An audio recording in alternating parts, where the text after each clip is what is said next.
Hello friends, പുതിയൊരു വീഡിയോയിലേക്ക് എല്ലാവർക്കും സ്വാഗതം. ലാ ലീഗയിൽ ബാഴ്സലോണക്ക് വിജയം. റയൽ വല്ലങ്കനെതിരെ 1-0 ബാഴ്സലോണ വിജയിച്ച് കയറിയത്. വിജയ ഗോൾ സ്വന്തമാക്കി ലെവൻഡോസ്കി.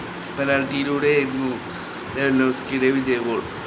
ഈ ഒരു വിജയത്തോടെ ബാഴ്സലോണ പോയിന്റ് ടേബിളിൽ 1-ാം സ്ഥാനത്തെത്തി. 24 കളികളിൽ നിന്നും 51 പോയിന്റുകളുമായിട്ടാണ് 1-ാം സ്ഥാനത്തുള്ളത്. 24 കളികളിൽ നിന്നും 51 പോയിന്റാണ് റയൽ മാഡ്രിഡിനുള്ളത്. റയൽ മാഡ്രിഡ് നിലവിൽ 2-ാം സ്ഥാനത്താണുള്ളത്. ഗോൾ ഡിഫറൻസിലാണ് ബാഴ്സലോണ 1-ാം സ്ഥാനത്തുള്ളത്.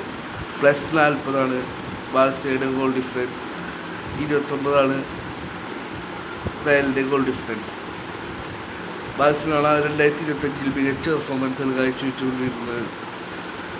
10 മത്സരങ്ങൾ വിജയിക്കുകയും 2 മത്സരങ്ങൾ സമനിലയാവുകയും ചെയ്തു. 42 ഗോളുകൾ ഈ സീസണിൽ ബാഴ്സലോണ സ്വന്തമാക്കി കഴിഞ്ഞു.